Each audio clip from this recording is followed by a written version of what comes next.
everybody. I'm Steve Moss. I'm the Grandville mayor, and I am glad that you're here. Because you're here tonight shows me that you care about this community. There are 1,000 other places that you could be. So thank you for choosing to join us tonight.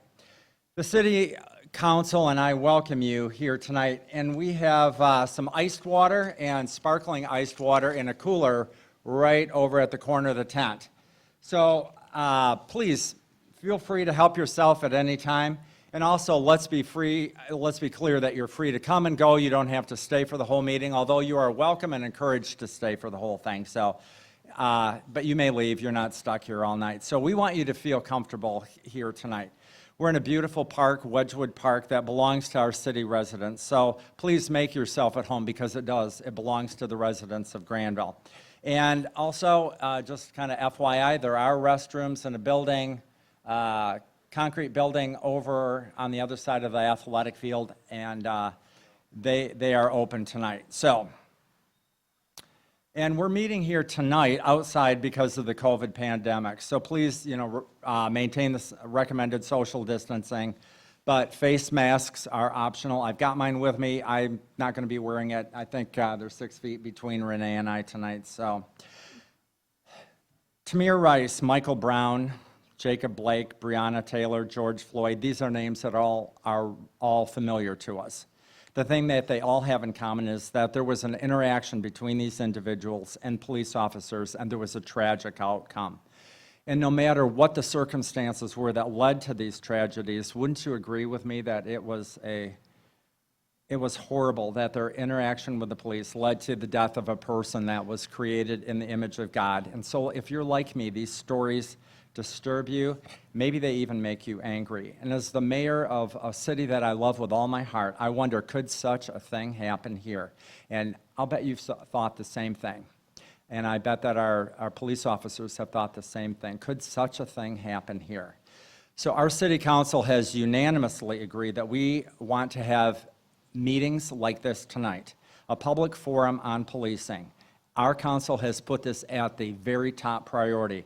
Now, just a reminder that the purpose of this meeting won't be to discuss the non-discrimination ordinance that the City Council has introduced and tabled at our last meeting. A week ago tonight, we did that, and there probably is going to be a lot of discussion about that. That discussion is going to happen on September 14 on our regular City Council meeting night, and I'm not sure what form that meeting is going to be. I don't know if it's going to be online. I'm just not sure yet, but that's to be determined. So tonight we are here to talk about policing in Grandville. First, we're going to hear from our police chief, Paul Anglem, who has been in law enforcement for 37 years.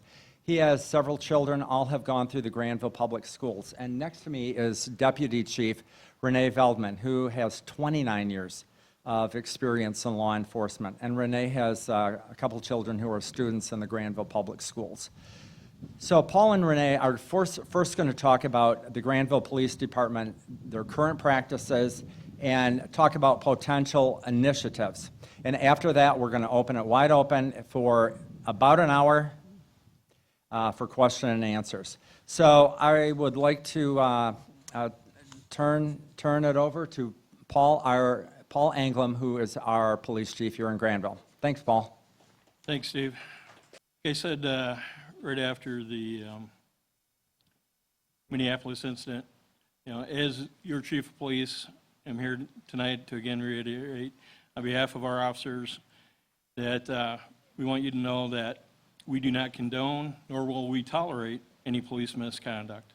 The profession that we have chosen is based on the core values of honesty, integrity, respect, accountability, and the sanctity of human life. That's why police officers run towards the danger instead of away from it. We strive to live up to these values in every public contact that we have. As an agency, we've worked very hard to address the concerns of use of force, bias in policing, accountability, and transparency. Tonight, we're going to be providing a very brief overview on a lot of these topics, but our main focus tonight is to hear from you, our citizens, to see what you think of the police department and to get some of your feedback. To start off this evening, Deputy Chief Veldman is going to begin with an overview of our recruiting, hiring and training practices. Renee? Good evening, and thank you for joining us tonight. I'd like to begin by telling you a little bit about what we do to recruit our police officers. We currently have 4 officers who are college instructors at 2 different police academies. Those 4 officers speak to students to promote the Grandville Police Department. We also advertise our open positions with MCOLs. We advertise on the police and city Facebook pages, the city website, as well as through Indeed. Additionally, a personal email was sent to every academy director in Michigan. We also are listed as a participating agency with MCO. That's a law enforcement testing system. And we pull the candidate information from their website to send emails to those who noted their interest in our agency as well. For this most recent hiring process, we received about 35 applications and resumes. This is nearly double what we received in our last few hiring processes. We held 3 days of interviews with 24 applicants, of which 21 applicants completed their interview. The interview board was comprised of myself, Detective Sergeant Huizinga, and the court administrator. The board moved 6 applicants to backgrounds along with 2 carryovers. We call them carryovers, and those were applicants that had made it to the background process in the last hiring process. We also had 2 additional applicants on a second tier that could be brought up to backgrounds if we needed to reach that level. Backgrounds were completed on 6 of the applicants, and the 2 carryovers were refreshed in their background phases. 2 conditional offers were extended last week to these applicants in our most recent hiring process. As for standards, the Grandville Police strive to make our hiring process fair for all and is interested in only hiring the best, most qualified candidate possible, regardless of race, religion, or gender identity. So what I wanted to do next was talk a little bit about the hiring minimum standards. So you need to be a citizen of the United States. You also need to be at least 18 years of age. You need to be able to provide proof of a GED or graduation. An associate's degree is preferred. You must have a valid Michigan driver's license and possess the MCOLS Basic Police Training Certificate. MCOLS is, that's an acronym that stands for Michigan Commission on Law Enforcement Standards. So some have asked, why doesn't the police department sponsor someone through the academy? Well, the hard truth of that is that the estimated cost of sponsoring a candidate is about $34,000. That's about $9,000 for the academy expenses, and wages and benefits would be about $25,300. Also, keeping in mind that the academy is very physically demanding, and if an employee becomes injured during the academy, then they become the city's responsibility.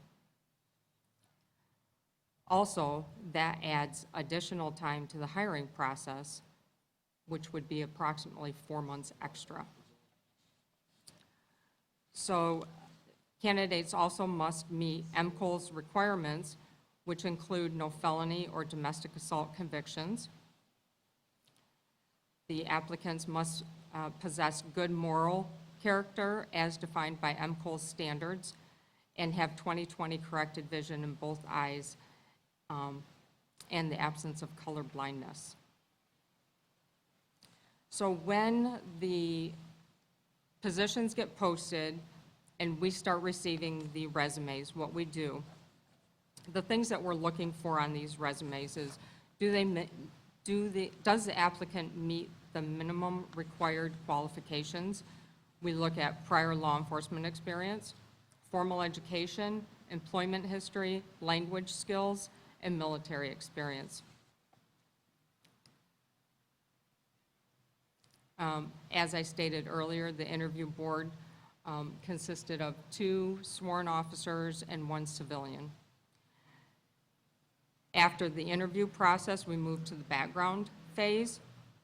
The things that our background investigators look at are things like educational background, the MCOL's hiring status, employment background, keeping in mind that if they do have previous employment with another law enforcement agency, that we contact every law enforcement agency that they were employed by. Military history, of course, we check into that. Financial background, residential background, family background, criminal and traffic history, as well as social media history. After the backgrounds are completed, then we can extend some conditional offers. Those conditionals are pending the medical evaluation, a psychological evaluation, and a drug screen. Just to give you an idea of the time, the length of time that it takes to hire a police officer, from the time that we post it to the time that they're on solo patrol, that is about 7 months. And there's not really a way that we can cut that down unless we want to cut our quality of applicants. Some of the training that a police officer goes through is minimally, the academies offer at least 594 hours of training. When we hire them, we then put them through a field training program, keeping in mind that every day that they're in the field training program, they are evaluated. The field training program is about 16 weeks long. We also have a 3-day orientation. After field training, there's always ongoing training. Our department, we train about 40 hours per year, and that's monthly training.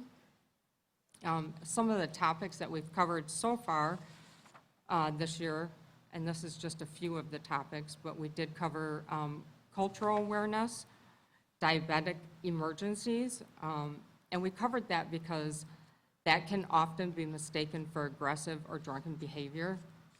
So it's important that the officers understand what's going on, and anti-harassment in the workplace. Topics that we're yet to cover this year include de-escalation and reasonable use of force and communication skills level 3. We also have block training days. Those are training days that are full day long, and that's for more hands-on training. Our spring block training day was canceled due to COVID. And during that time, we had been scheduled for a regional full-scale multidisciplined active shooter response exercise. Our fall topics are pending right now due to the transition of the new countywide radio system. We also offer specialized training, and that's if there's a police officer that has an interest in some specialized field, detectives, radar certificates, and whatnot.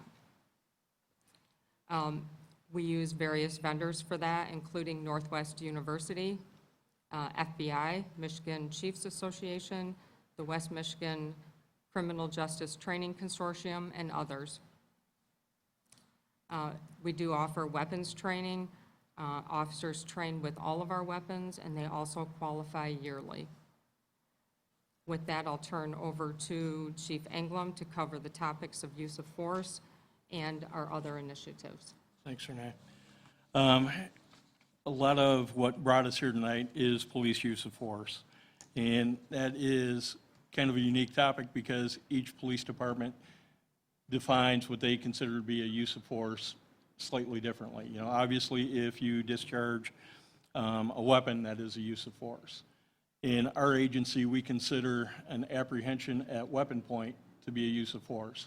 That is not true for all agencies throughout the state or throughout the nation. However, we view that definitely as something that needs to be tracked because we realize that that is a significant emotional event to anybody that has that happen to them.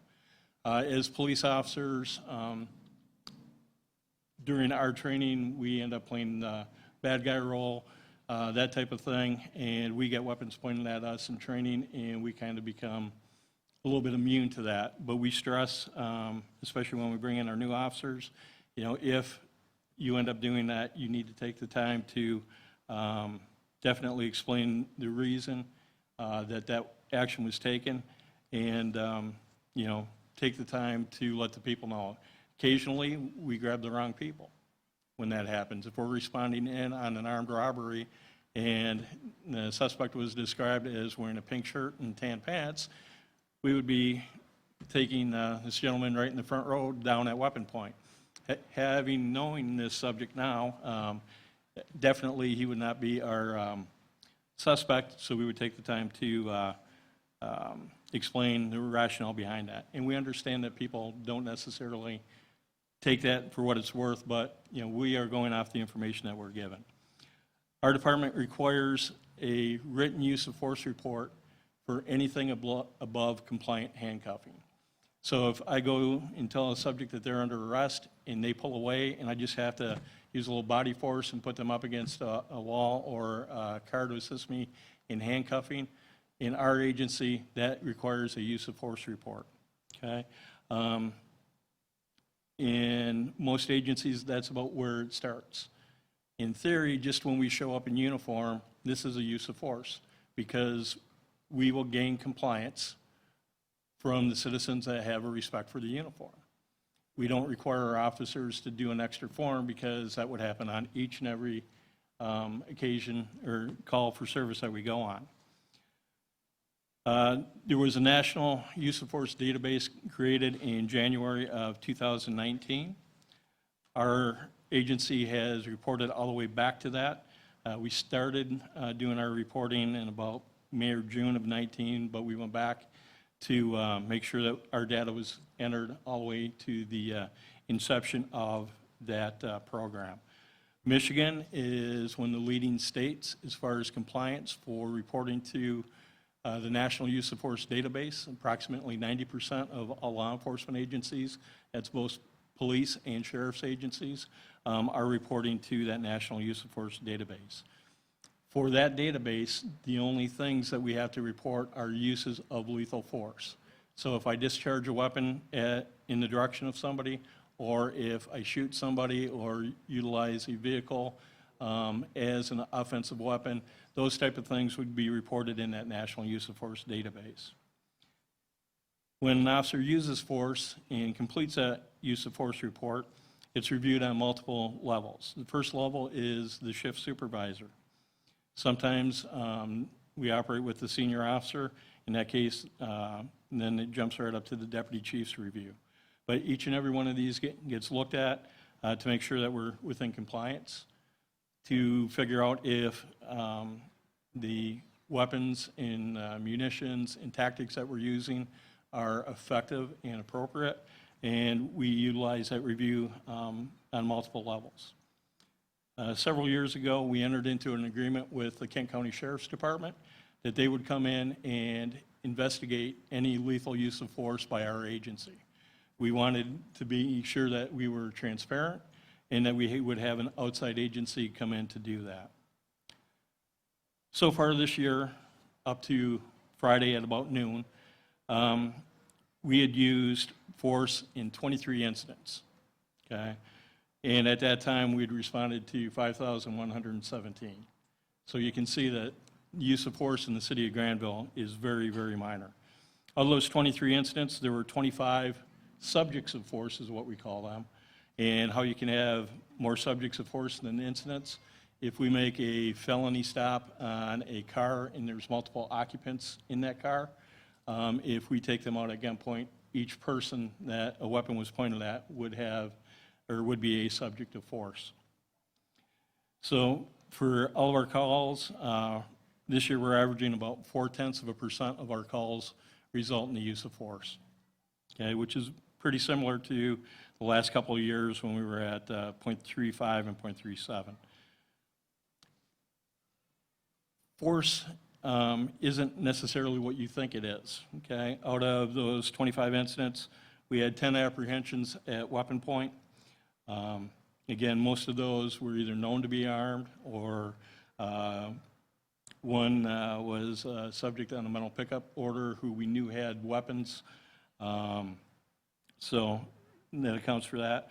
We had 7 physical control techniques, which would be a strike, use of a taser, and we even track if we just point a taser at somebody, similar to apprehension at gunpoint. We had 7 of those. And then we had 8 compliance control uses this year. And again, that's just having to go hands-on with somebody, slightly more than compliant handcuffing.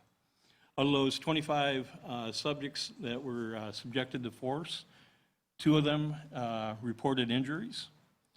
1 sustained some cuts.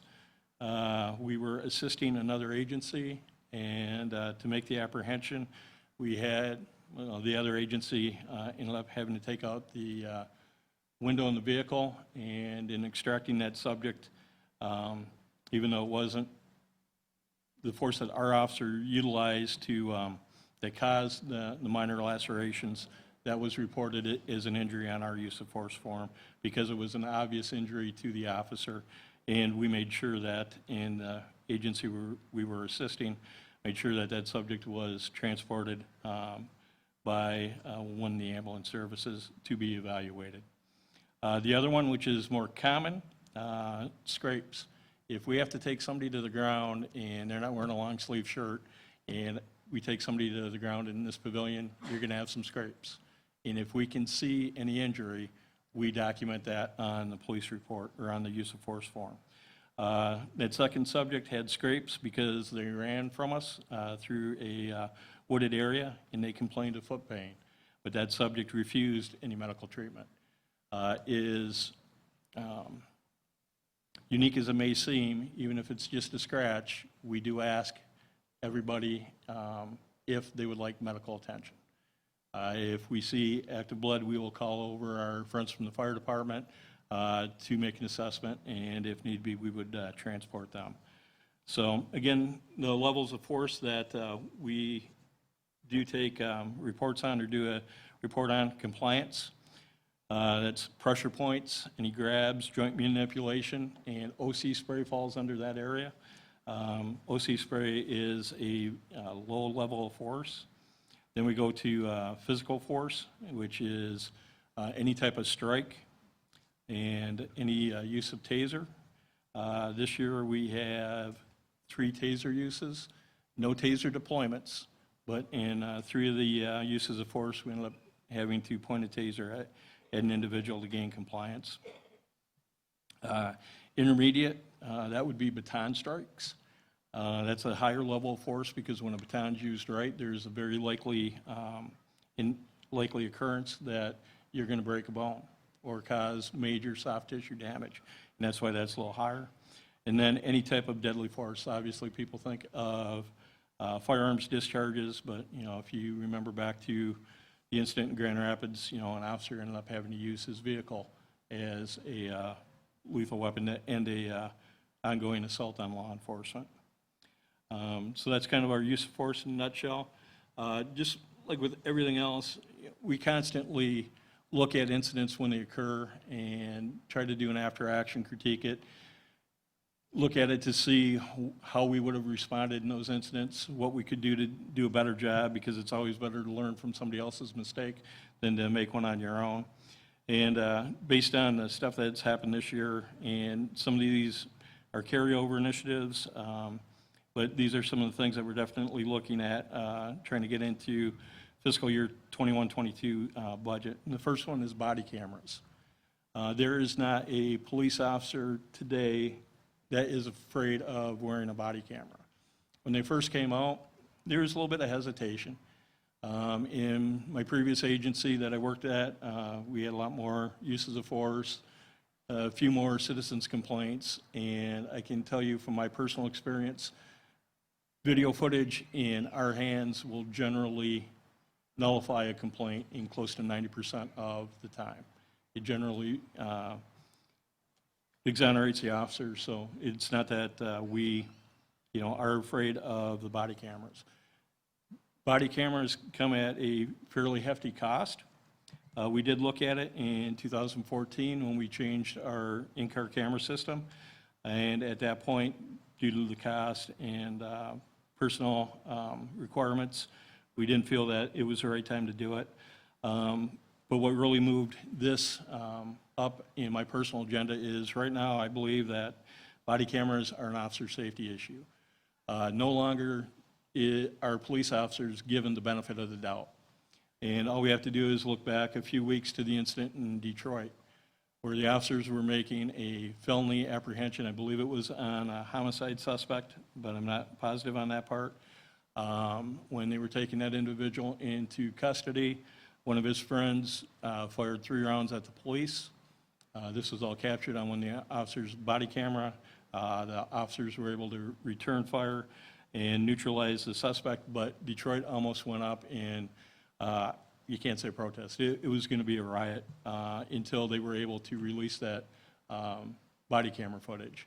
So in looking at possible protections for the city, that's why we're moving that up quite a bit in our priority level. But one thing a lot of people don't realize with body cameras, there's a law out there called Freedom of Information Act, which if somebody makes a request for that footage, we have to provide it, okay? But we can't just give them the raw copy, because if there is any information on that footage that has the communication from an officer to dispatch through the nationwide criminal justice information system, we have to redact that audio, otherwise that is a violation and we could get kicked off of that system.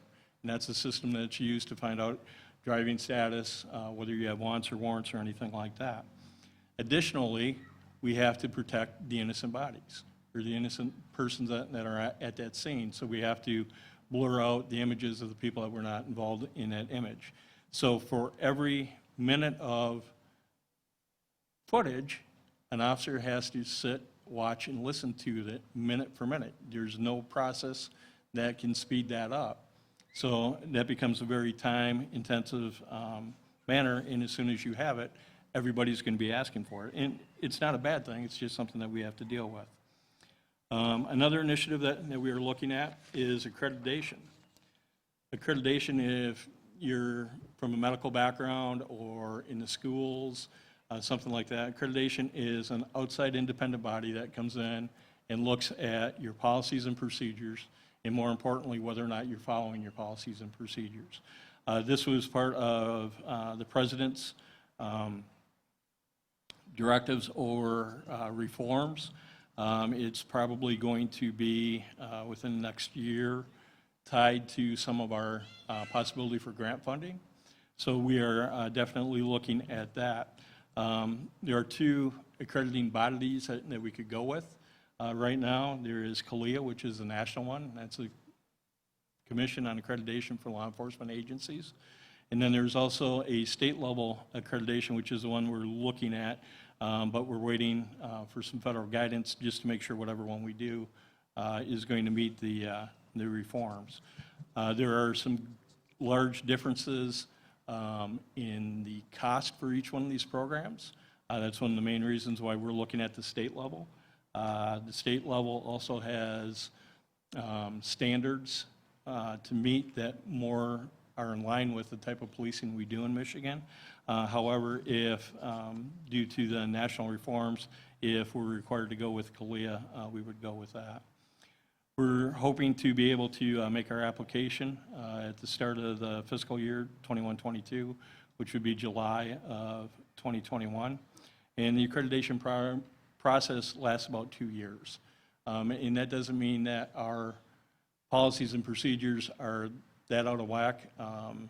These manuals are a free product. We've been using them as we've done policy revisions for the last several years. However, getting it formatted and being able to get your what are called proofs or the examples of how you are exactly meeting each one of the standards. That's why it takes about 2 to 3 years from your application process. One of the things that is required in accreditation under both the state and the federal levels are summary reports in a couple of very specific areas. One is in use of force, and the other is in citizens' complaints. Again, these are required with accreditation. However, even though accreditation is not happening this year, those summaries will be included in our 2020 annual report that we make to the City Commission. Again, I'd like to thank you for your time and attention. For what we presented here, we based this based on some of the questions that we had received, so we wanted to put that information out. And like I said at the beginning, the most important part of tonight is hearing from you. So thank you very much, and look forward to your input. Great. Thanks, Paul and Renee. Appreciate your comments, and every time I listen to you, I learn something, so I appreciate it. Thank you very much. So before we open this up to question and answer, just want to remind you, in that white cooler at the corner of the tent is water, sparkling water, and lots of ice. So if you want something, please just feel free to help yourself. Also, I want to let you know that in the question and answer time, I don't put any time limits on, like I don't during our city council meetings, but some mayors do. But I would just ask that you keep your comments brief and on point. And when you make your comment, just please come up to either one of these microphones and give us your name and address, just so we can contact you if that's needed, or if there's some follow-up information we want to get to you. And just let us know what you're thinking about. So I'm available for any questions. Renee, the chief, and also to my far right is our city manager, Ken Crombeen. So this is what we're really here for tonight, is to hear from you. So please just feel free, make yourself at home, come on up, tell us what's on your mind tonight. Good evening, sir. Welcome. My name is Jason. I live at 4332 41st Street. My question is, how often do you guys run implicit bias trainings? And if you do run them, who runs them? And if you don't, why not? We have a state-certified instructor in implicit bias. As a matter of fact, he was one of the first ones in the state to become certified in that.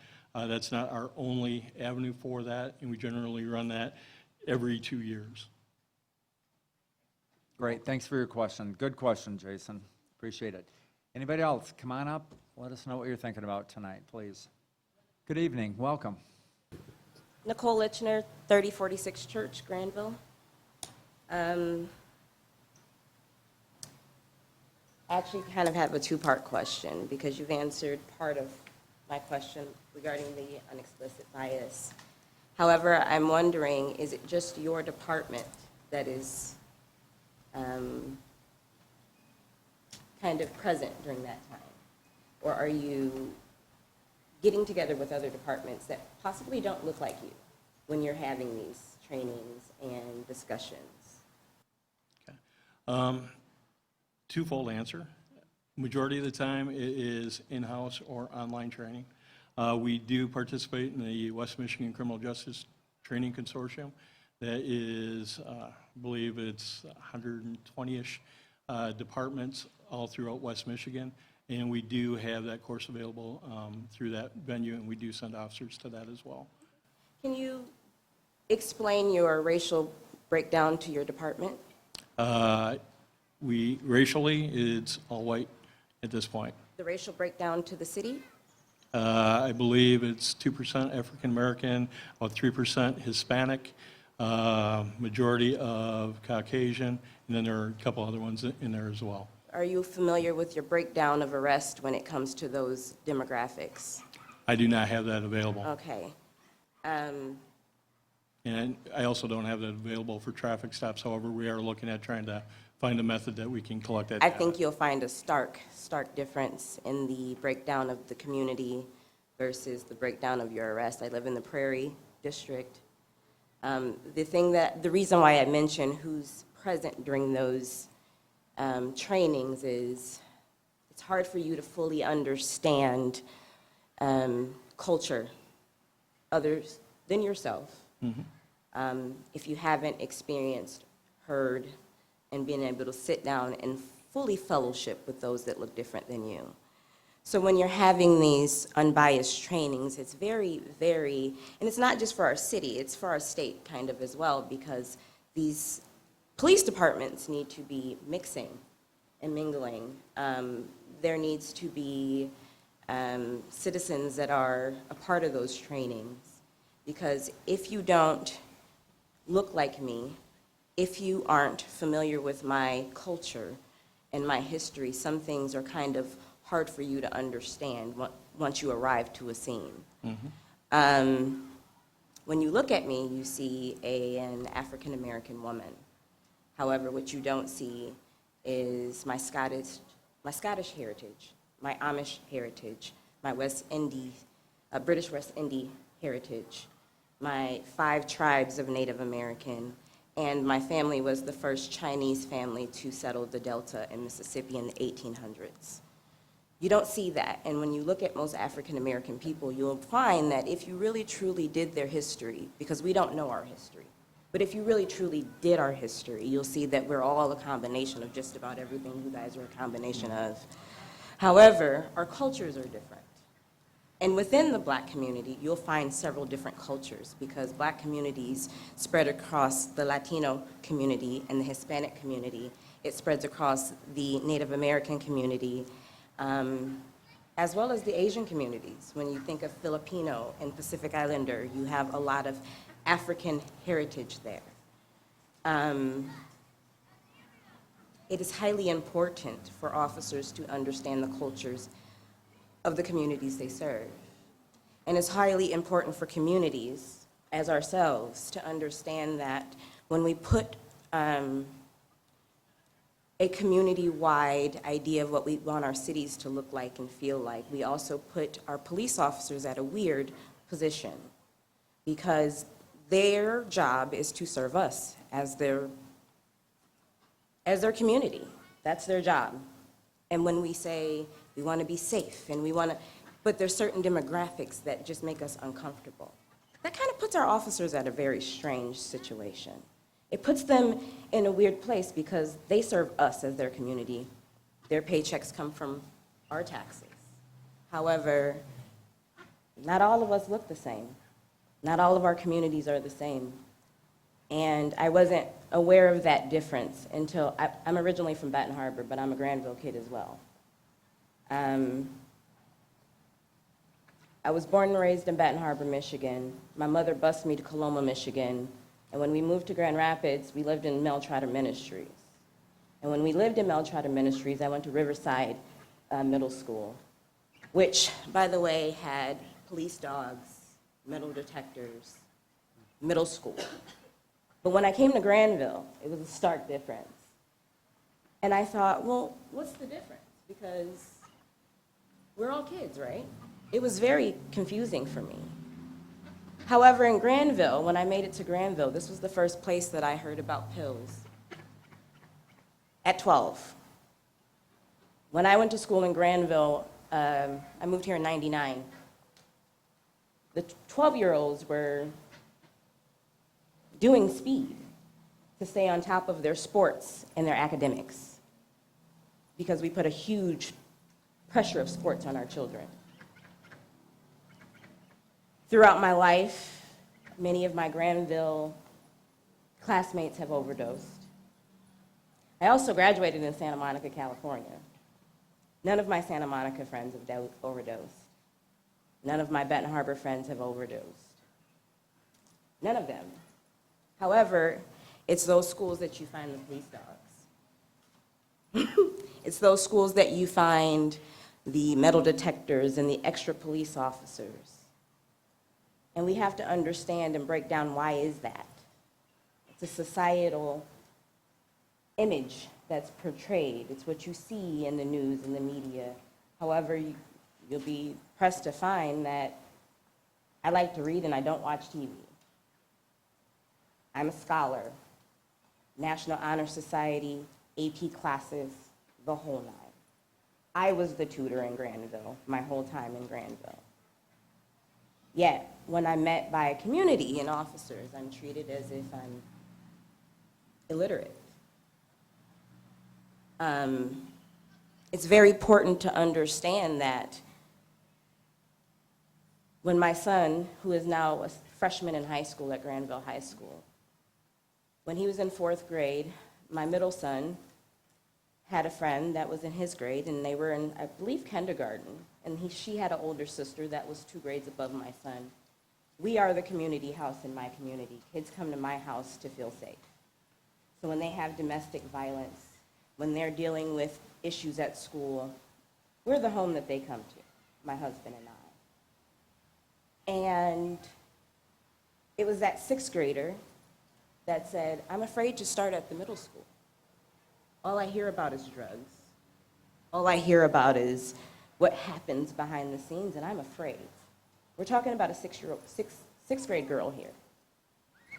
And when my son started band in 6th grade himself, 2 years later, he wrote his principal a letter that said, we have a strong drug issue here in Grandville. Yet, when you see who's pulled over, 9 times out of 10, they're not from Grandville, are they? They're usually not. I live in the Prairie District. If you catch them, they're pulled over here, or they're pulled over down Prairie, or they're pulled over down Chicago Drive, coming in and out of our city. I've watched it since I was 12. My mother was one. She borrowed a friend's car, van, and before she could leave off of that friend's street, she had an officer behind her. And that officer was already calling that friend, saying someone stole your vehicle. My mother's 100% African American. She's Geechee. Her family's from Georgia and Alabama. That was what it was like for me growing up here in Grandville. The difference is a lot of kids that I've raised, I've helped, I've babysat, I've nannied. I watched them get chances that my younger brother never got, being a black kid here in Grandville when it comes to making dumb mistakes. Very kids that I watch go above and beyond. And my husband, he's biracial. His mother's white and his father's black. His father bought his house in Grandville in 1985. He was one of the very first black men to live here. And ever since I moved into that house, I have to constantly remind them that we are not a house full of black men. We have children here. You don't have to sit on top of my house. You don't have to watch. You don't have to drive by 80 million times a day.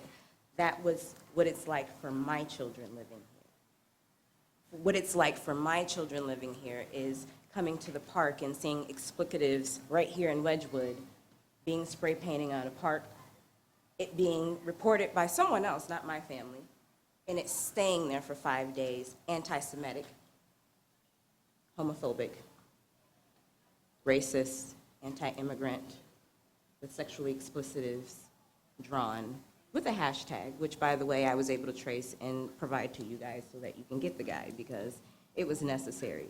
But when my family found it, it had been 5 days. It sat outside this archway here, which is the walkway to the senior center. I wonder how many elderly Jewish ladies had to look over that. And it took me saying, hey, I'll clean it myself, but this will be known. And the same officer that took that report was the same officer that responded 5 days later. And his excuse to me was, well, you don't think I know what racism is like? I experience racism every day of my life doing this job. I agree. White officers can very well experience bigotry and discrimination. One thing you cannot, as a white officer in Grandville, say that you can experience is racism. And that was like a slap in the face, because if only you knew what it was truly like to experience racism here in the city of Grandville. My kids get called the N-word every year. Every year. I've had an Aryan Nation, a member of the Aryan Nation, sit on my children and stalk my children right here in the city, and the police department refused to protect us. So, when we're talking about police, community policing, it's beyond just physical force. It's understanding and empathizing, not feeling sympathy. It's not putting yourself at risk. I'm not asking you to put yourself and your lives at risk, but I'm asking you to empathize with the communities that you serve and understand that it's not just the community that you serve that operates within these city coordinates. Thank you. Nicole, thank you for your comments. I appreciate that. Thank you for your service to the city on the library board. Appreciate your service there. And also, it's good to see you in person. I enjoy reading your Facebook posts, so it's good to see you in person. This is the very first time I've been in a public space since my health has been on the upswing. So, but it was important enough for me to make it out here Right. and kind of open those lines of communication. You've given us things to think you. about. Thank you. Appreciate it. Anybody else? Dave, welcome. I'm Dave Fensky, 3595 Apache Court, and I'd just like to start off with Paul, Renee, and the other officers. Thank you very much for your service. My wife Ann and I have been residents of Grandville for over 30 years, and I think we're extremely fortunate to live in a community such as this. For the most part, it's been safe. I've only had 2 incidences in over 30 years where I've had anybody destroy any property or try to break into something. What I'd like to speak more about is, and it was Nicole, correct? Nicole, I would like to say that listening to you speak, I think it really enforces one of these things that I see going on in the police community is to defund. I think when I listen to you talk and you say what you have to go through and what has to happen in the law enforcement agencies, we have to overfund right now with the training, the education, and to bring new and young and diversity into the police force. They have to be educated. I think there is private citizens that are working on some of these things to do. I know the Trevor Slott Educational Foundation, I think, provides grants for any young person that wants to go into the law enforcement agency. So anyhow, great job, and we need more funding so you can do your jobs even better in the future. Thank you. Thank you. Thank you. Appreciate your comment, Dave. Anybody else here? Come on up to either one of the microphones. Give us your name, address. Tell us what you're thinking about tonight. Welcome. Thank you. Well, thank you. I just wanted to follow up on your question earlier, Deputy Chief Veldman, about having a civilian on the board for the hiring process, because I think that it maybe tie into Nicole's question a bit to how she's experienced policing in the community. So I just want to ask, how do you choose this person, this civilian, to be on the hiring board? What are the qualifications? What types of things do you want this person to bring to the board? Yeah, so if you could just help me answer that question. And then, and another question, Chief Anglin, let me see, bear with me one moment. Oh, I wanted to be clear that I understood what you were presenting about the body cameras, about it being, the process for it being time sensitive, taking a lot of time, funding, and with it being a bit of an endangerment to your officers. I was sensing a bit that it might be something that you wanted to phase out. So if you could just provide clarity for that, that would be good. Thank you. Thank you. So the civilian that I was speaking about historically, why it's echoing now. Historically, we have utilized our court administrator and our deputy court administrators. One's male, one's female, and what they offer for our board is just a different perspective. When these candidates come in, some of them are brand new, some of them have experience working with other police agencies. And therefore, by utilizing these civilians, we do get a different perspective. Sorry. We do have a different perspective, and they view things differently and think differently than what we, as police officers, think, which is why we'd like to have at least one civilian on the board. I hope I answered your question. We utilize somebody from within the city because they also understand the city hiring practices too. And I'm sorry that I didn't make that clear. No, we would love body cameras. We are not afraid of those at all. Like I said before, just in-car cameras, in my experience, have exonerated officers, at least 90% of the time. So it's not that we're fearful of them.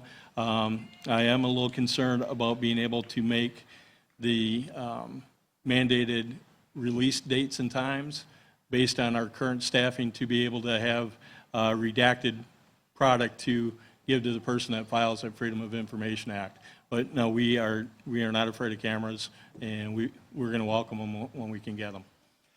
If I can just interject to this gentleman's question about the body cameras, most of our city council is here tonight, and I think before it has been just a matter of finances, but it seems to be more of a pressing matter than maybe a year ago or 2 years ago. So at budget time, I definitely see this as going to be an issue that's going to be taken seriously. So great question. Welcome. Yeah, it is. We have to stay socially distant. Yeah. I understand. My name is Jacqueline. I live at 3656 Alder, right behind Calvin Christian High School. I grew up at 3656 Alder. I literally bought my childhood home to stay in Grandville from my parents 2 years ago. I love this city. And last week, I received a disturbing letter from one of my neighbors who won't identify himself. But I want the community to hear the letter. I'm pretty sure probably the city council has seen it, and the police department has too. And I debated whether or not I wanted to read it until I heard Nicole's experience. And I think it's important for every family in Grandville to hear this and understand what I received in my mailbox. If I can just interrupt. Yeah. Thank you so much. I'm glad you're doing this because I know we would all love to respond. Okay. Thank you.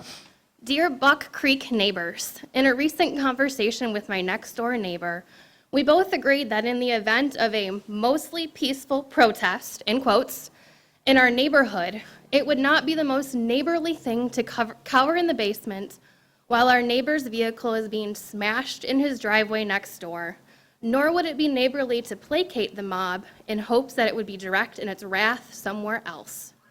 We also agree that the Grandville police, as much as we appreciate them, and we do, would never be able to respond quickly enough or with enough force to protect our homes and our lives from a large mob.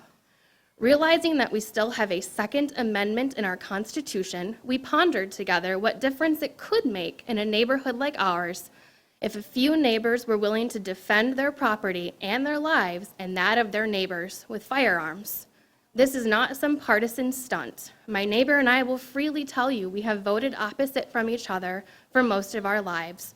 We are looking for Buck Creek neighbors who believe in the Constitution of the USA, including the guarantee of the sanctity of the individual's life, religion, free speech, and property, and two, who own a firearm and are willing to use it to defend the items in number one on behalf of their neighbor, their family, and themselves.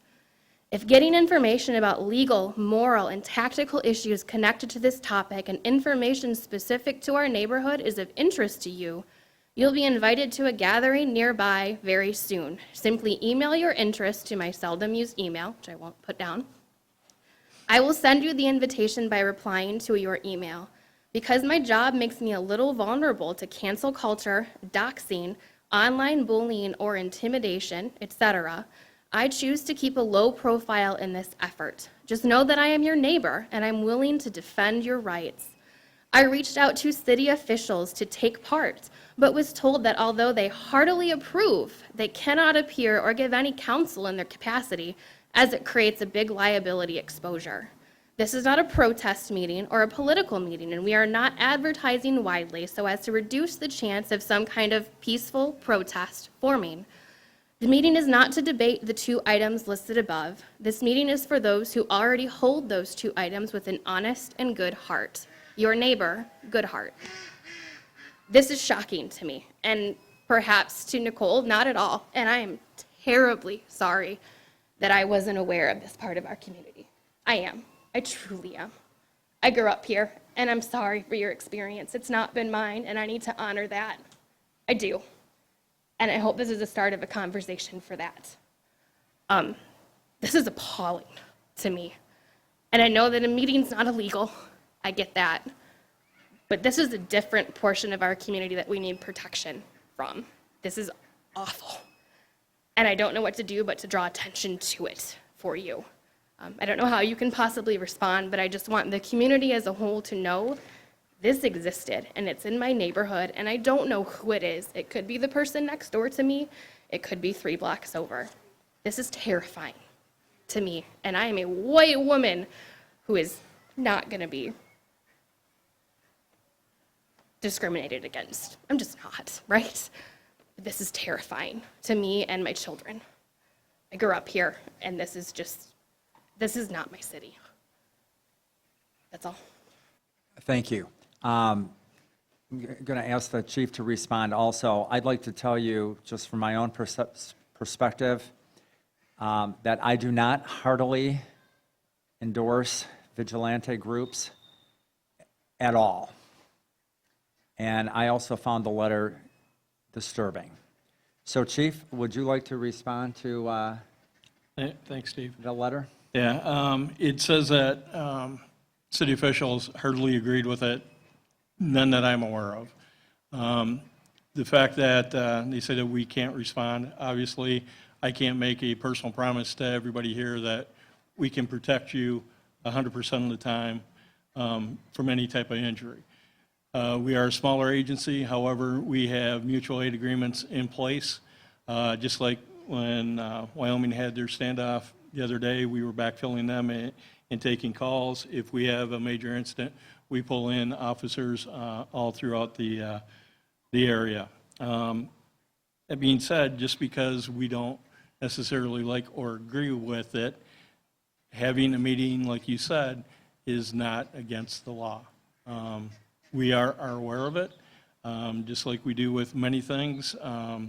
We can't get into a lot of specifics sometimes, just like when we put up a Facebook post when there was a lot of information during the riots in Grand Rapids.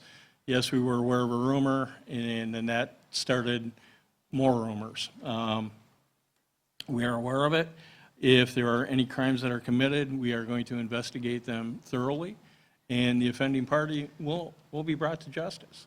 And I don't care what political entity they're from, what their intent was. If the investigation proves that a criminal act was committed, we are going to do a thorough investigation. We will send that up to the Kent County prosecutor, and we will go for whatever charges we're going to be able to get in that situation. Thanks. Anybody else like to? Yeah, come on up. My name is Billy Hadwin, and I live on 4396 Fairview in Grandville, Southwest. And I first want to say thank you to our officers here and to Mayor Moss for having us, hosting this here.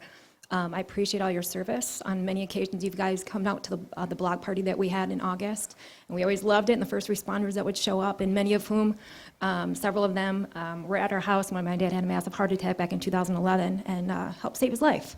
So I appreciate it. I know you guys put your life on the line daily, and without making this a political thing, I get so tired of the demonization of our police officers. They put their lives on the line every single day for us to make sure that our cities are safe, that our streets are safe, and then all of a sudden it's PC. You can't say anything for fear that you're going to offend somebody when they're going to take a bullet for us. It has nothing to do. They would take a bullet for someone that was black, they would take a bullet for someone that was Chinese, they would take a bullet for anybody to defend them because that's what they swore, per the Constitution, per the state's Constitution. And I'm so tired of them being minimized and vilified. They deserved our honor, our respect, if anything, if not more. Grandville is a small little community, and many times I violated the law, I sped.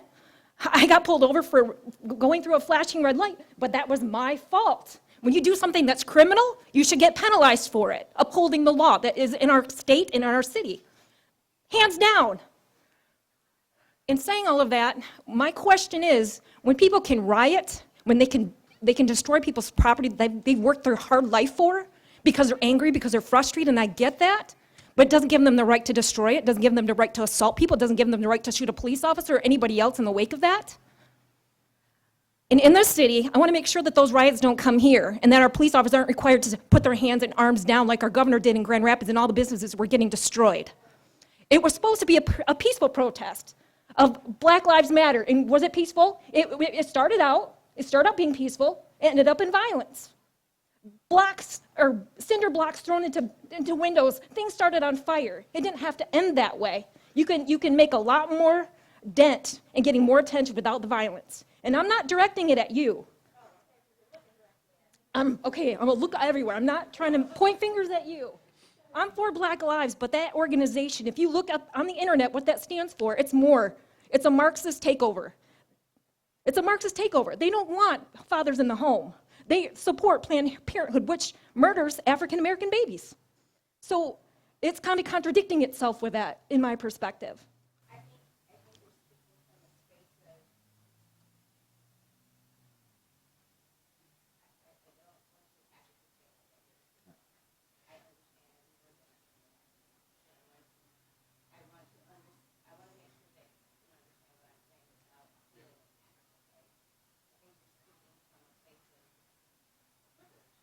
What privilege? What privilege? I go to work every single day. I hate to interrupt the conversation because it sounds like you two could have a good conversation. But my concern is basically for the riots. If they were to partake here, come here, would you be required to do hands down where you're not going to protect the citizens because of a mayor's, not saying you would do that, but our governor certainly did that. Could you ask the question again so everybody can hear? It was a good question. I'm all about peaceful protests, the right to protest according to the First Amendment that authorized. Sorry. Yeah, there you go. I'm all about peaceful protesting because that's what our First Amendment gives us, that right. But peaceful protests, when they turn violent, that's a whole different story. That's not peaceful anymore. So I want to know if those rioters came to our city in Grandville, would, just like the governor did, Governor Whitmer did to the state of Michigan in Grand Rapids, where she told the police officers to stand down, no weapons used, and let everybody be as violent as they want. I want to make sure that doesn't come here. Because that's not what it's about. That's not what the Constitution is. That's not what the state Constitution is. So I want to know that we would be defended. What she was saying with that letter she got, she was offended by that. But we do have a right to bear arms. That's what the Second Amendment gives us. So why is that offensive? We're living in the United States. It's the melting pot. We're all culturally different. We're all racially different. But we're underneath one banner under God. In Him we trust. So that's just my point. Yeah, I think it's a good question. So probably our chief, deputy, and maybe the city manager can ask that question. In case of civil unrest, what happens? We have sworn on oath to uphold the law, and that is what we intend to do. Granted, with the size of our agency, we can't do it on our own, and we are part of a multi-agency mobile field force that we can call, just like our officers were available to Grand Rapids, and we would go. The direction of deployment is based at the local level. So like when I send officers down to Grand Rapids, they fall under their chain of command, under mutual aid, okay? If they send officers here, they're working under me, and I'm working under the city manager and the mayor. So I just want to know we have a right to defend our property. You know, we should just let somebody come in that's not from here, or even if they are, to let their anger out and take it out on our family or what we worked hard for and have it destroyed. all right. Or graffiti it up, whatever. Yeah. I've seen And it across democratic states and cities across this land, and I'm tired of it. Martha, 3285 Sandcrest Street, Grandville. I just want to say, I know that people have different emotions, different ideas, but our America and our local government is run by rules. That's what a democracy is. The republic, democracy republic, is that we are rules and we're not just have ideas and thoughts, and we need to look at what we're talking about now are the rules. What are the rules? We want to know. We want to be as safe as possible, and I don't really see, I know that people talk about, in America, they're talking about systemic racism, but that systemic racism is laws. Now, yes, we might have different perspectives. We might understand things from different perspectives, but what we want to stick with our laws. Do we have laws that are helpful, and does everybody have a chance to succeed because of our laws? I think as far as people have different emotions and they might be afraid of one thing or another, but I think that's where getting to know your neighbors, some of this uneasiness can be resolved by having block parties and say, oh, you might be different than me, but we have the same care for our children, and yeah. So I just want to say, if we can just stay calm and look at the rules and go from there. Thank you. Martha, I appreciate those comments, and you bring up a point that's very good, and that is if we get to know who our neighbors are and get to know them, even things just like block parties and city council, most of the members are here. That's one of the things that we've talked about. What can we do to encourage? Maybe even what can the city do to fund? So not in a huge scale, but even in small ways. Yeah. I know Dave and Ann, who live on my street, a couple other people. We got together one night and everybody just ate together, and it was a great experience. It wasn't it doesn't have to be an expensive big deal, but it does. It draws, I feel a connection to them like I didn't before maybe. And so I like that idea. I think you're on the right track. We need to get to know each other, build community. Thank you. Anybody else? Hello, my name is Aaron Offringa. I'm on 30th Street. That was a good segue into I guess my question. I think it was brought up at a city council meeting before, but has there been attempts or more attempts, I guess, to include the community in like driving with an officer or getting students to know officers, at a more impressionable age? I went to school here at Calvin Christian. I don't really recall ever having the opportunity to chat with officers. That was years ago, but I guess, is that something that you guys are trying to do? Yes. As far as the recruiting part of it, 25 years ago, Grandville, Wyoming, and Kentwood police departments joined together to start a high school police academy, trying to basically grow our own candidates, because even back then we were having a hard time with recruiting. We currently have 3 people that have graduated out of that program. I believe so, yes. We have officers in Granville Public School, one at the high school, and as of last year, one also at the middle school. They are assigned the other schools within our city. Sometimes we've been welcome there, sometimes we haven't. Just to be honest with you, we started an initiative probably 2 years ago, which is currently suspended due to COVID, but we have our patrol officers. Their goal is to hit every school every day, and that's just to have the officers walk through, hang out at lunchtime, maybe catch a recess with them, and that's twofold. One, so we get to know the schools if something bad happens, and two, and more importantly, so the kids get to see us in a atmosphere that is not threatening. When I started that at my prior agency, we had some parents that were concerned because there was a police car at that school. now that it is more commonplace, we don't have those concerns anymore, and that's what we're attempting to do.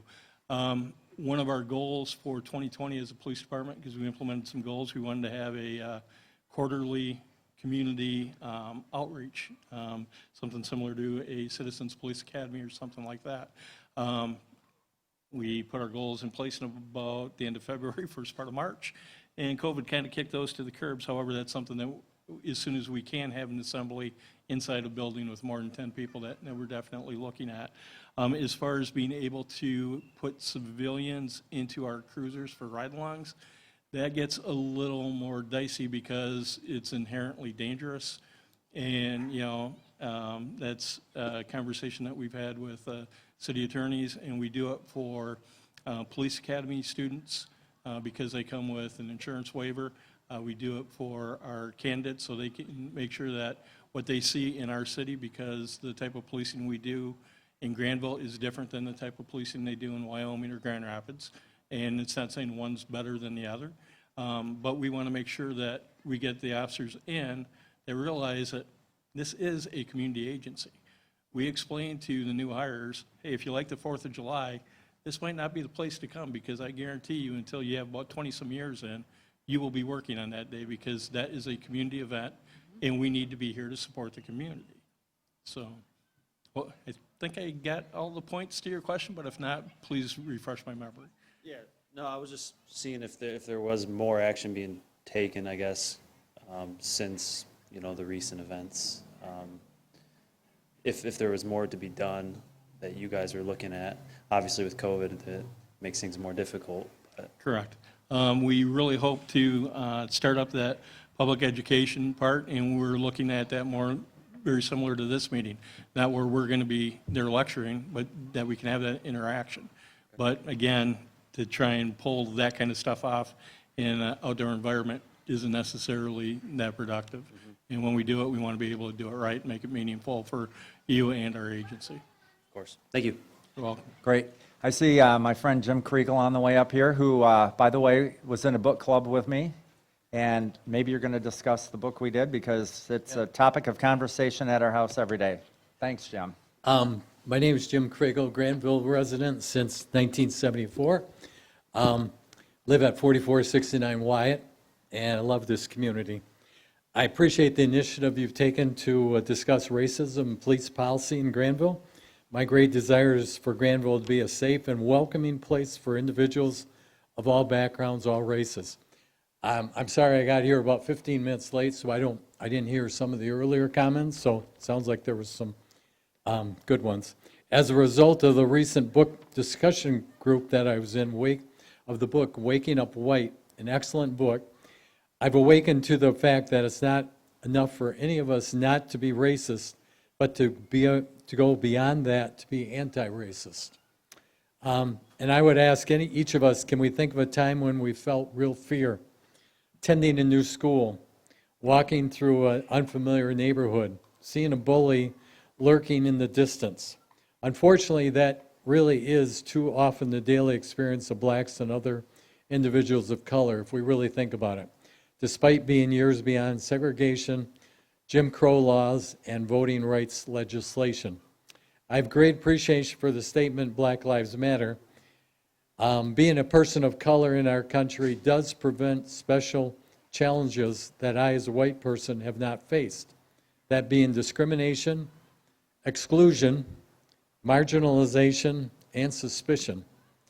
And the Also Lives Matter, for a while I thought, yeah, that makes sense too. But what that does is it really unnecessarily minimizes and overshadows the fact that Black Lives Matter in particular are faced with systemic challenges that I, as a white person, have little awareness of. It is honestly very unfortunate that the Black Lives Matter message, however, has been hijacked by anarchists, criminals, and socialists. And that's where the message stops and the criminalization, the darkness starts. They've overshadowed the simple and important Black Lives Matter message by attacking and injuring reputable police officers, inflicting damages to businesses and communities, and demanding the defunding of police and other dangerous, ill-conceived ideas What is needed is dialogue and an openness on the part of each of us to evaluate our beliefs and change whenever and wherever needed. I appreciate the selfless service given by the vast majority of police officers and first responders who are on the front lines every day of making our community a safe one. Theirs is a job that not many would desire, with its demands to be a counselor, provider, protector, and defender at any particular moment, often at great risk to their personal well-being. Rigorous accountability, I think, is the key. Departments need to weed out those who fail in those responsibilities, whether by inadequate training, job fatigue, or holding ideas contrary to the inherent value of every individual. 4 weeks ago, in my immediate neighborhood, I passed on my bike a U-Haul truck in a driveway with individuals in the process of unloading. I took it as an opportunity to welcome one of our newest Grandville residents, Dominique, and her 2 school-aged children. As a black mother, I can only imagine the level of uncertainty she has to move into an unfamiliar and different community from one she has any experience with. I applaud her for finding both the wherewithal and the courage to do so. She and her family will make Grandville a better community by her presence, involvement, and insights. I hope she'll find a similar welcome and inclusion from all others in the community. So, thank you for this night. Thank you. Thank you, Jim. Anybody else? Oh. Good evening. Welcome. I'm Rhonda Hooksema, Loonsfoot, 3330 South Vermont. My concern, I understand very much what she's going through. Nicole was talking about. I have very much similar life. I've also had a lot of dealings with the police officers, domestic abuse, alcoholism, my daughter having a young opiate addict. Each incident has been different for our family. It depends on who comes to my house or who came to their places of residence. And each one was different, and each one had to deal with, one had a disability, and that was me. I couldn't hear, and they kept trying to tell them, she can't hear, and they threw me down on the ground and put handcuffs in front of my little kids. That was maybe 30 years ago. So it was very hard for my kids after seeing it. They still remember it to this day. They're very well and good kids now, but the problem is that that's another issue. It isn't just race, it's also disabilities. It's also any type of health issues. My son brought that up because he's legally blind, visually impaired. His incident also was when he was brought to, the police officer came to our house with an ambulance and E-unit, and I don't know which one of them kept telling me, get up and just walk, get up and just walk. Very unprofessional.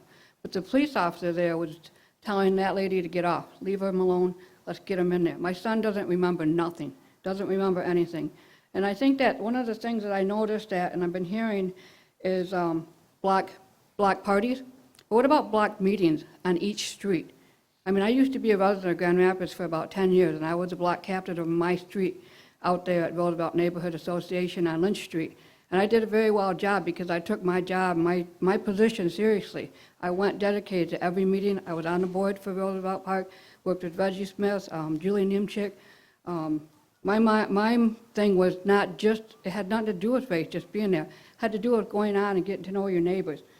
These young kids here, they don't have much to look at anymore. Things have changed. This generation is totally changed. And that's my big thing is the generation has changed. There's no role models here anymore. The police officers are not role models to them anymore because of what's been going on. The firemen, you know, everything has changed because when I remember as a little girl, I wanted to be a veterinarian. I still would love to be a veterinarian. I'm kind of old for that now. But you know, when I was in Grand Rapids, part of being a block captain is I got to know my neighbors. Part of being in the meetings, we had meetings like this, and it took a long time in the park. But everybody got to know each other. And it was because we're all human. Everybody belongs someplace. And whether you're here, whether you're in a different city, everyone needs to feel where they belong as home. And I'm going to tell you that about home for me. This is not my originally birthplace. My birthplace is in New Mexico because I'm a Native American. My family, my ancestors were here before anybody ever came around. Our people was terrible genocide. and it's still going on to this day. I'm a very advocate for who I am. The other thing I wanted to bring up was, and it's not really questions I have, these are just suggestions from what I've done. Have you guys ever gone to like a cultural diversity or a sensitivity education classes? Have you had an actual, not, I don't want to put a race here, but not a white person teaching you about it, the actual Native American person, the actual African American person, an Asian person? That's where you need to get your stories from. That's where you need to come to the homes, and you need to talk to these people and find out what it is, who they are, where they come from. Everybody has a different lifestyle. And also the other thing is language. How many of you actually know a different language other than English? Spanish? That's just bilingual. Bilingual. Everybody's becoming that way. But there's other languages. One of the other things, too, is when I was talking with my son about this, he said that there needs to be more inclusion with disabilities, too, because there are a lot of disabled people that do deal with the police, and being able to, like one of the other people mentioned about diabetes, not knowing whether they're having a ketosis or whatever. My husband was going through the total opposite end, where it's down, his diabetes was at 30, and I didn't know what to do. I've never had that education. But they came in and they took care of you guys. They took care of him way in the back bedroom. He just passed out on me, you know. And I understand a lot of the upsetness of BLM, but you don't know the bottom line of BLM. You do not understand that until you're in our shoes. Our shoes, this right here. And it is white privilege. I don't like to say that, but it is. I grew up in a Native American way, but I also was raised Christian Dutch. And it was very hard for me to walk both roads, but I did it. But being the way that I was raised was so hard, and going to church and trying to understand and believe and do what the way I was taught, when I couldn't feel it. I can't feel it, but I do feel it now. I'm 50 years old. It took me, 48 years to get to know the people in Grandville, and that's sad. I was brought here at 2 months of age in this city, and I'm 54 years old now, and I'm getting the respect I finally deserve. I'm getting the recognition as to who I am. I'm not just a colored person walking down the street that's going to get attacked by somebody calling me a name, or even my dog was discriminated against, a black dog, when I moved here. They didn't like my lab because she was running around all over the place. The thing is that lab, the pound said they've never had a black lab ever do anything to anybody. She was just running all over, but because she was black. They say that with black cats, too. So we need to start getting past this that everybody's wanting to argue and fight about, because if you look at the BLM and you look at all the stuff that's been put on Facebook, that's what everybody looks at. If you just go back and talk to these people, I have friends in Grand Rapids Police Department. They tell me the things that they see, you know, the things that had happened. I have friends that are black. I have friends that are Asian. I'm all around. And, you know, I'm kind of a little bit nervous here, but you know, it's just how I feel. I feel that we need more cultural sensitivity, more cultural diversity. We need to be more accepting of who other people are. Instead of right away you see someone walking down the street, all of a sudden all these things are getting thrown at that person before you even know that person. You don't know where that person came from. That's not right. And what are we teaching our children? What are we teaching our children, your grandchildren, your great-grandchildren? What are we teaching them? You know, we are the ones that are responsible for what happens to our future. We're responsible for it. So, with that, I want to say one more thing like I did last time at the last meeting. The sun's coming up right on me. That's part of our Native culture. My Creator is giving me the okay that I'm doing what I'm doing, and I'm fighting for who I am and what you guys want to have in this community. And you can have it. You can have it. Anybody can have it if you want it bad enough. You have to think about everybody else, that connection, there's some connection somewhere. And it begins with the person that's me. Begins with you, begins with you, begins with you. And that's all I have to say. Thanks. I appreciate the comment. And I did notice, like last week when you were at our meeting, when you speak, the sun did come out again tonight, too. So thank you. Appreciate your comments. Ben. Oh, you're not Ben. I know, I know somebody who looks a lot, same out, well, there he is, right there. Okay, you're not Ben, but welcome anyway. Where is Ben? Ben is right over there, so, yes, you're not Ben, but welcome. So I'm David Douglas. I actually live at 5847 Sage River Court, Wyoming, Michigan. So I'm here as a guest and a neighbor, and I hope for the privilege of speaking here. Absolutely. Okay. So we live in a racially divided society. There's just like, you look at the neighborhoods, you look at our schools, you look at our churches, it's racially divided. We did not create that condition, but we did inherit that condition, and we are actually responsible for dealing with that condition, in my view. Of course, you have to decide what your responsibilities are. I come from a place where I think that we're not just neighbors, but that we're really part of a human family. And I'm going to tear up a little bit. It's okay, take your time. Because I do when I speak from the heart. I've spoken in a lot of situations. I'm a retired teacher. I've taught in black schools, I've taught in white schools, I've lived in all black neighborhoods, I've lived in mostly white neighborhoods. And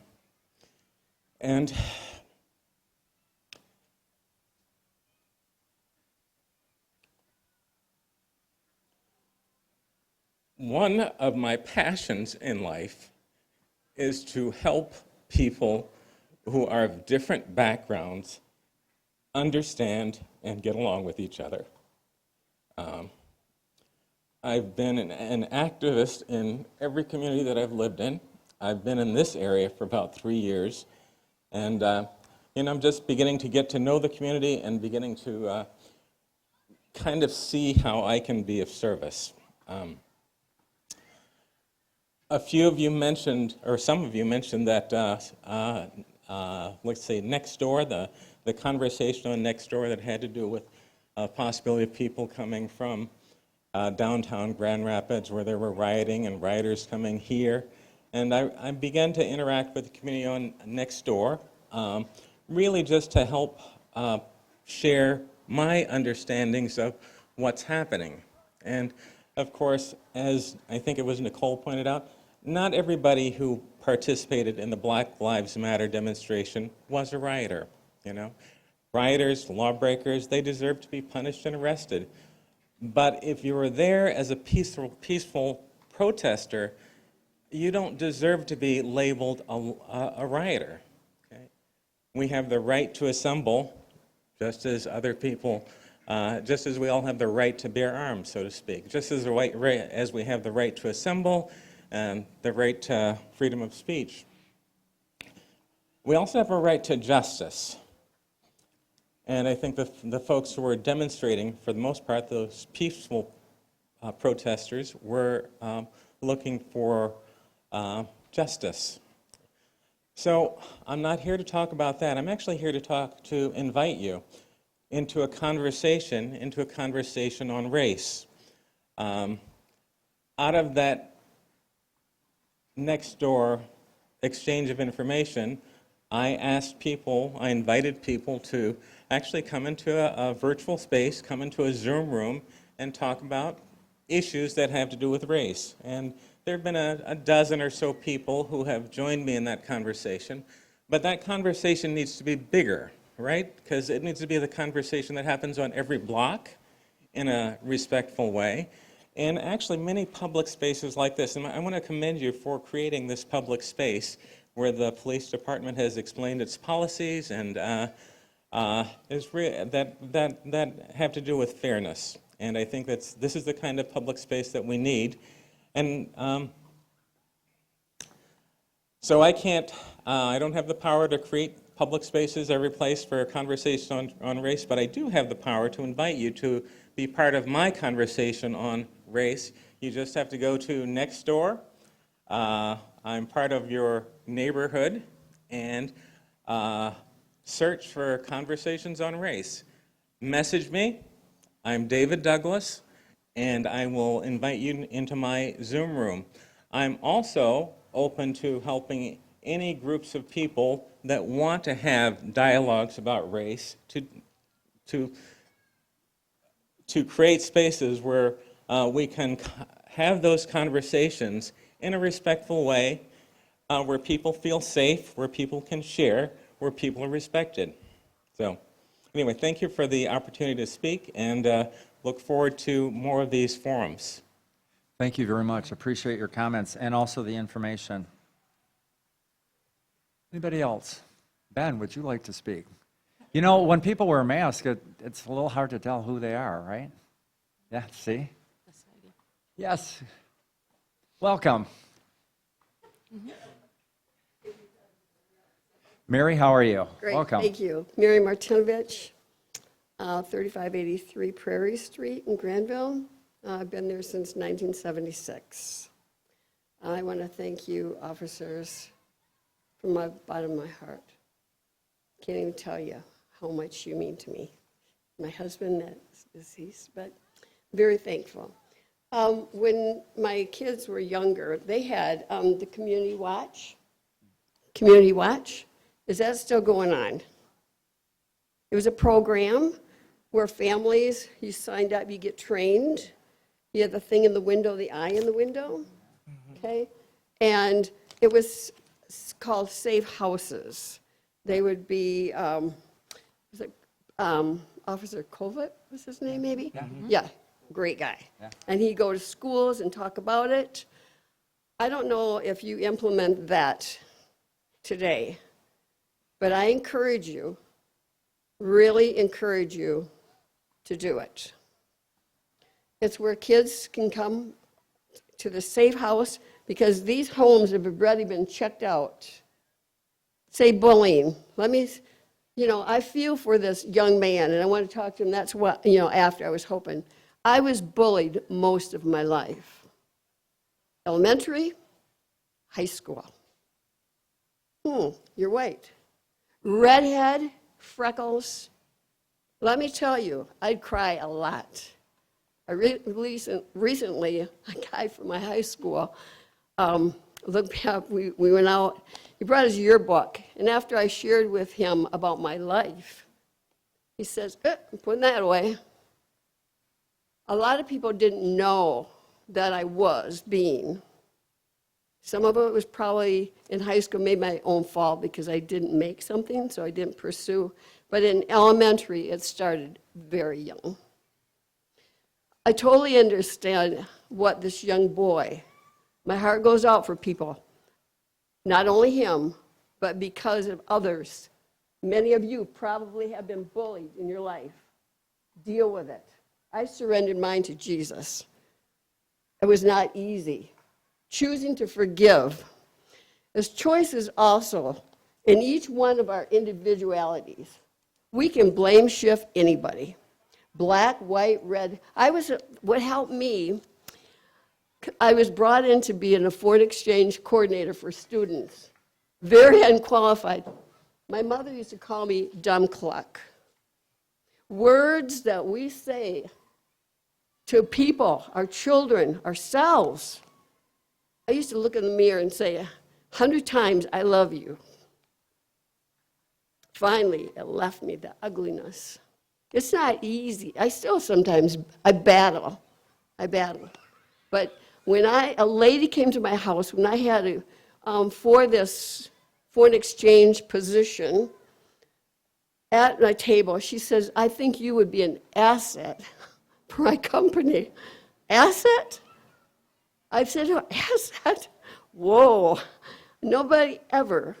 My husband was awesome to myself. We've married 47 years.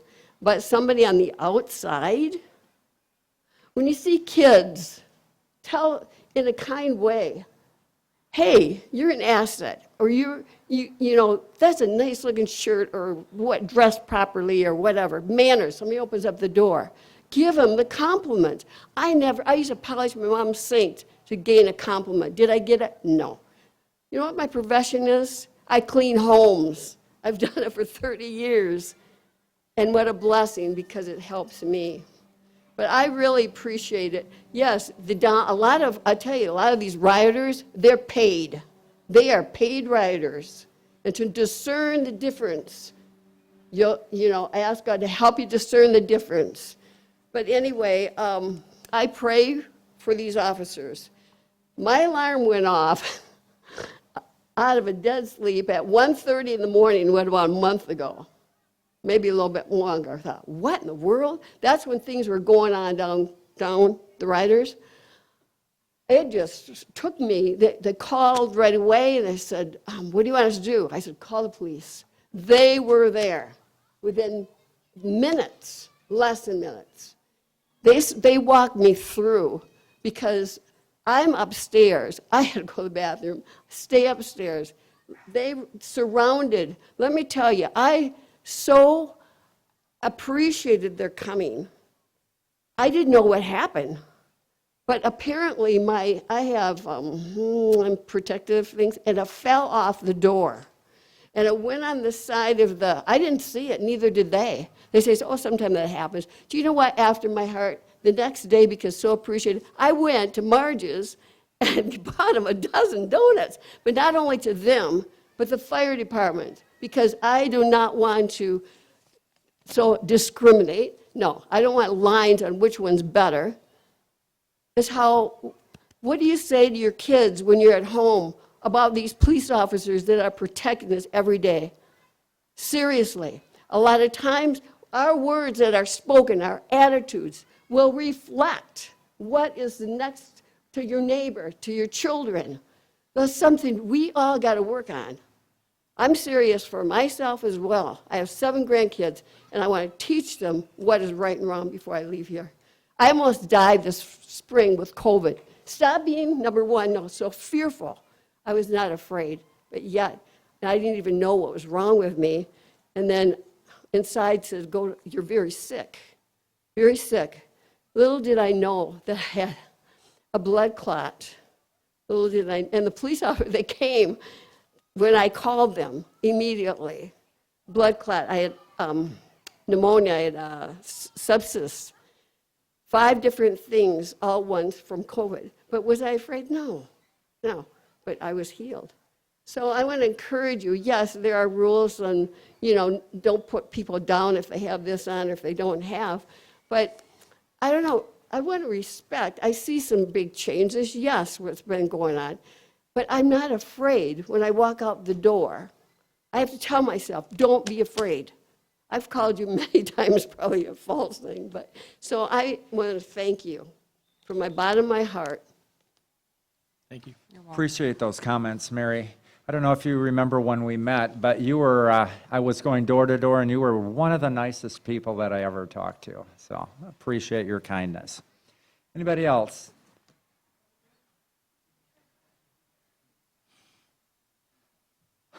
Welcome. Hello. Hi. My name is Dan from 5244 Cottondale, also your neighbor, Wyoming, technically. I have a comment and a question. First comment is thank you for your commitment to police in the schools. My kids have all gone through Grandville Public Schools, and they've had terrific experiences with Officer Greco and Officer Musin. They have very racially mixed friend groups, and I ask my kids, did you talk to Officer Greco today? I actually encourage my kids to give Musin a hard time. But anyway, we encourage them, and I ask them if they've had a good experience or if they've talked with them, and they've always had a good experience. I just think it's brilliant. So whoever came up with that idea, I just want to affirm it. The kids see them around, they talk to them, they have conversations with them. Officer Musin has actually pulled over one of my sons twice, and because they knew each other from school, it was good. My kids have a good relationship with them, so thank you for doing that. Really appreciate it. My second question is, or my first question, it's been hinted at a few times, is what can we as community members do to encourage or assist the Grandville Police? Short of getting all of our gun-loving friends together, is there ways we can support you? Is there ways we can help? What can we as community members do? And you may not have an answer right now, but I think I've heard it a few times. Some of us around are really interested in supporting you in any way that we can. I would like to address one way that we were supported by our community, and it was fabulous. When we posted our last posting before this one, for new officers, we just got hammered on our Facebook post. We got accused of being wife beating, child molesting, jackbooted thugs. And when you look at the profiles of the people that made those comments, a majority of them were from out of state. But what was so impressive to me, and what I relayed to the individuals in my academy class, is you have to do your research on where you're going.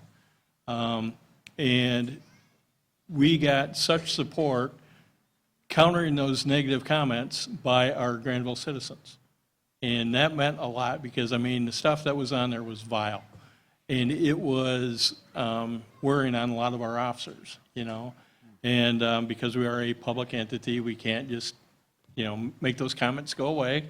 We just have to kind of grin and bear it. But the support that we got from our citizens going out and, verbally countering all the negative comments was very beneficial. It is sometimes almost embarrassing, the support that we do get. The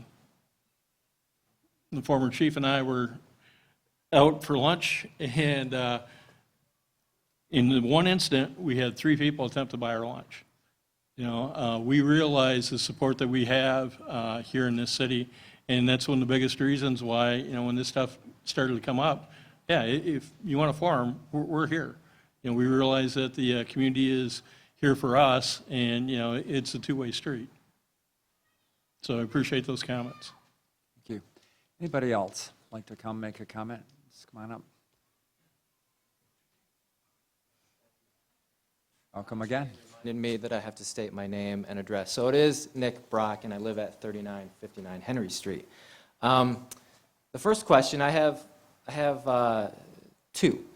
The first one is, it goes back to the question that Nicole had kind of asked earlier about data concerning traffic stops, arrests, use of force. Chief Anglin, I know that you said you didn't have the data for or based on ethnicity. Is that something that the department tracks currently? And if not, is the department interested in, and then perhaps within that, is that information available? Would that be released to the public? It is nothing that we can easily extrapolate and hand to anybody at this point. We are looking at our various software vendors for our records management and also for our traffic crash and traffic citation programs because it's put in, we just don't have a way to get it out at the current time. And I know that the capability is there, and we have asked our vendors to make that available for us.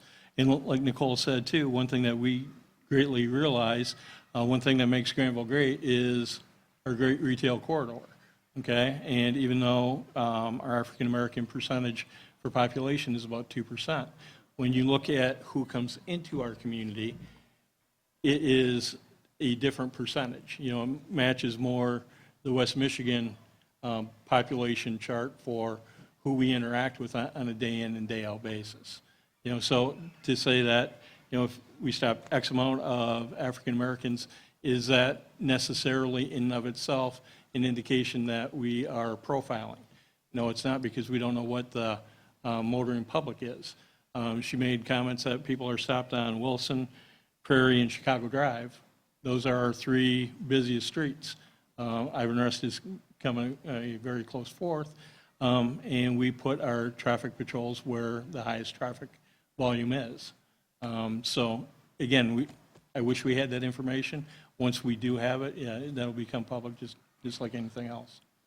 To follow up there, at what rate do you anticipate that information from your vendors, and what time frame?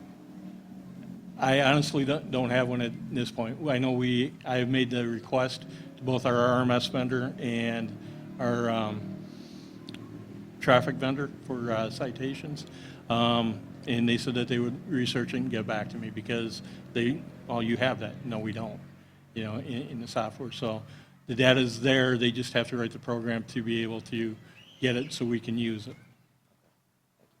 My second question is concerning a question that the gentleman asked earlier about defunding, but in his opinion wanting to overfund.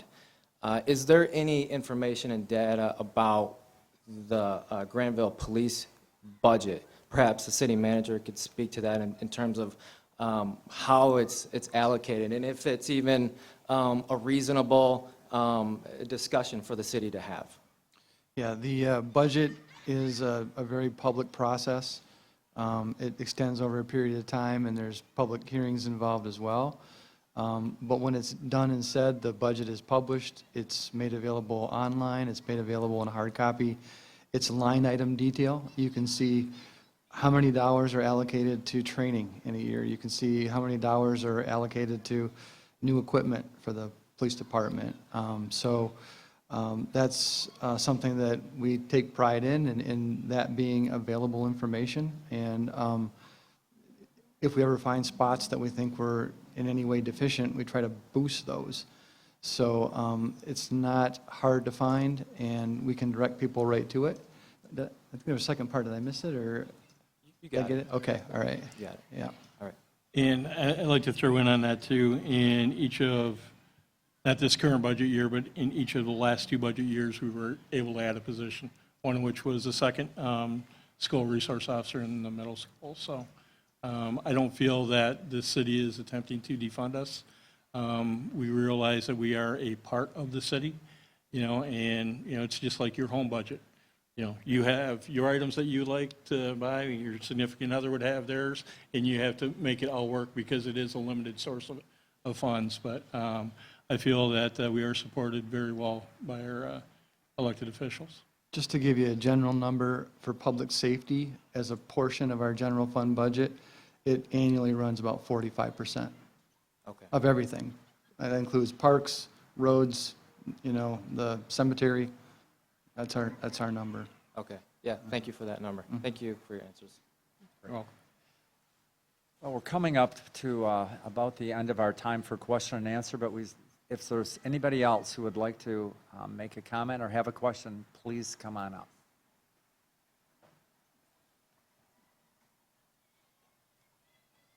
Welcome. Thank you. My name is Mary Biker. I live at 4457 Wyatt Street. And we've been here for about 2 years. We moved here from the Chicagoland area. And like everyone, I've been just sick over the murders of Ahmaud Arbery and George Floyd and Breonna Taylor, especially because through adoption and through birth, I have a diverse family. And as my kids get older, they're not as cute anymore. And I just worry about them across the board. But I just know that I wanted to, at least to the community and you all, to know that racism and prejudice is alive in Grandville. Like my 6-year-old and my 13-year-old have had horrible things said to them and done to them just in the 2 short years that we've been here, both in the community and in the schools. And I want to be part of the change because my husband's a native. I'm a Chicagoland girl, and my husband grew up in Granville, and he was shocked at how much Granville has changed since he moved away 10 years ago. The community is changing demographically, which is great because diversity brings such beauty, but we are more tolerating it feels like, than celebrating it, and because it is changing, it just kind of needs to be, I feel like it needs to be intentionally worked on as a community. And that is a side note to actually my question. And as a Chicago girl, I was such good friends with police officers. I love what you do, and I know the hearts of y'all, but you have a hard job, and there's trauma, and there's, good people that start with such good intentions, but over time you get worn. And throughout all these discussions, both worrying about my own children, but also worrying about your mental health, is the police department have like a way to support you when, like, if I had a bad interaction with 12 football players throughout the day in high school, I get to start to get a little hostile towards football players, or not hostile even, but just scared, or there would be different dynamics the next time I ran into someone that fit a group dynamic. I feel like the mental health, through the trauma and the self-awareness and having no shame and requesting help, I'm just wondering if there are systems in place for you all so that way when you know, whoa, I've had too much, like I need to get off the streets for a minute, or I need to be having a different assignment, or I need some counseling. Is there things in place for you? Yeah. Matter of fact, in this upcoming year, the city, not only for just public safety employees, but for all employees, are instituting an employee assistance center. More specifically to public safety and first responders, we learned a long time ago that we have to kind of take care of our own. We utilize crisis intervention teams, or critical incident stress debriefing teams that we can bring in. And it all depends on how the officers are acting. Our supervisors are all really good. We're a small department. We know everybody, so we can pick up on things a little quicker, a little easier than a lot of places can. Our policy is if a supervisor, or even as an officer, if they feel that a critical incident stress debriefing needs to be done, we don't give people the option of not going. They are ordered to attend, and one of the biggest reasons for that, I did a stint on a volunteer fire department. Okay, at that time, I was 15, 20-year police veteran, worked emergency unit. You know, I'd seen some stuff, and you know, you get used to, or you develop your own training or coping mechanisms. And then where I learned that that really needed to be mandated was when my probie, or probationary firefighter, we were out on a bad PI accident and a young child was killed. He wasn't going to go to it because he didn't see my name on the list. And from that point on, I went to all of them. And then when I got in a position where I could make some policies, it became mandatory because, you know, there is a little bit of type A personality in our line of work, and people don't want to show weakness. But in something like that, you know, that stuff can wear on you after a while, you know, like you said. So we do, I think we do a fair job at looking out for our people. And like I said, the city, again, there's not been talk of defunding. They added the benefit of the Employee Assistance Center for us, and not only just for us, but citywide, so. Very good. And then is there anonymous ways that, like the thing that was disturbing about George Floyd's murder was that there was a bunch of police officers standing there not telling him, wait a second, you might want to let off his neck. Are there ways, is your team open enough to be able to say to another officer, hey man, Yeah, break? I almost don't want to bring this up because it was kind of an insignificant, especially comparing it to George Floyd. But since COVID came in, we have all these brand new rules. One of which is when we are in contact with the public, you know, we can't maintain our 6-foot interaction, we have to be masked. I got called out because I was working at night, wasn't really used to that, trying to get back in the swing of things, but I wasn't wearing a mask, and the officer felt comfortable calling us out. We try to develop that attitude. In any critical incident that we have what are called after-action reports. And when we're building that, anybody from a probationary employee has the full right and responsibility to call me out if I did something wrong. You know, so I feel that that is the culture of our department. So. Very good. I'm happy to hear that. All right, and then you guys can call me if you want help planning big events and things to like celebrate us, because this is really a great community to be in. We just have a little bit of work to do on the inclusivity. So, thank you. Thank you. Thank you. Appreciate the comments and the questions, and the thoughtful question about the police being well cared for. Thank you. Anybody else? Okay. Ken, do you want to make some closing comments? Kind of what are our next steps? I feel like I've got a lot to think about tonight. Yeah, I'd be happy to do that, but just in follow-up to the last comment, Chief, one thing that hasn't been, I think, brought up so far tonight is monitoring the health and safety of somebody that the police department's interacting with. And can you speak a little bit to that as well, just real briefly? Yes, we've had a duty to intervene since, I believe it was 16 or 17. But any application of force, like I was explaining the incident where we assisted another jurisdiction and the subject got cut, it is required that the officers document anything, even if it's not visible and they just complain about it, it gets documented. They are offered medical assistance, even if, if they refuse it, their refusal is documented. And we have a duty to provide care for anybody that's in our custody. Again, it's just one of the things that I didn't bring it up because, it's just ingrained. When we arrest somebody, until we hand them off to the Kent County Sheriff's Office and the jail door closes, that person's safety and well-being is our responsibility. Thanks, Chief. I did want to, as the mayor indicated, tell everybody about opportunities for additional input or comment.